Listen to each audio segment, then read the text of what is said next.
Hello, this is Patrick from XPression, and I'd like to go over how to install the XPression Studio software on your system. When you received your software, it may have been a download, it may have been from a CD that was shipped to you.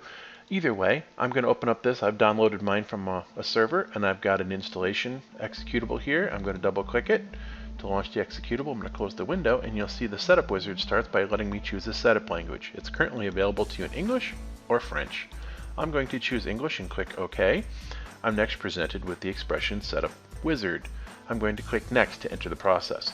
I'm first presented with a license agreement. We assume that you're going to read the whole thing. Make sure that you do agree with it. I'm going to click I accept the agreement, and the Next button is enabled. I'm going to click Next. It will ask me for the installation password. If you receive the software as a CD with your systems or other shipments, there will be a label on the back of the CD envelope with the password. I'm going to enter the password in that I have for the installation, and I'm going to click Next. It'll ask me for a username and organization. That's normally a default on your computer. It will install what normally gets used when the computer software installation process takes place. I'm going to click Next. It's going to show me the default location where it's installing the software. Under almost every circumstance, I recommend that's where you should have it unless you've got your system software stored on a separate drive. I'm going to click Next. You'll see I get a choice for selecting components. There's a choice for full installation, which I completely recommend, or you can do a custom installation. I suggest that you do a full installation, and you'll notice that the items that are checked means it will install the XPression software. It will also install the video coder, which is the task-based software for letting you transcode videos into the XPression codec, the data link server software, an XPression script engine, which is used by XPression to work with the scripting tools, .NET assemblies that it's required, and also the video codec, which is the video codec that you allow tools like After Effects and Premiere and a few other video editing tools to actually use to create video files in the XPression codec. I'm going to click Next.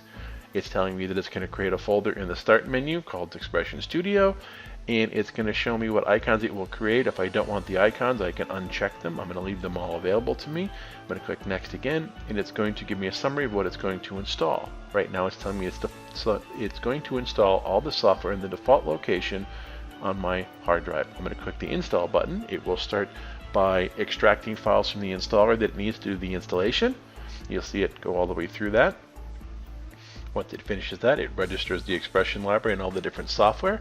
Now, you're going to see that you're presented with two options. One of them is Run XPression Studio, and the other one is Show Changes. If you're going to be doing any additional XPression software installations, I recommend that you uncheck this box, which is what I'm going to do.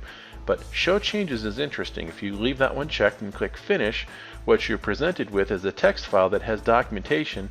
It's kind of like a README file of all the updates of the software and when they've been done. It's a long thread historical, so you can see what the development team has been up to.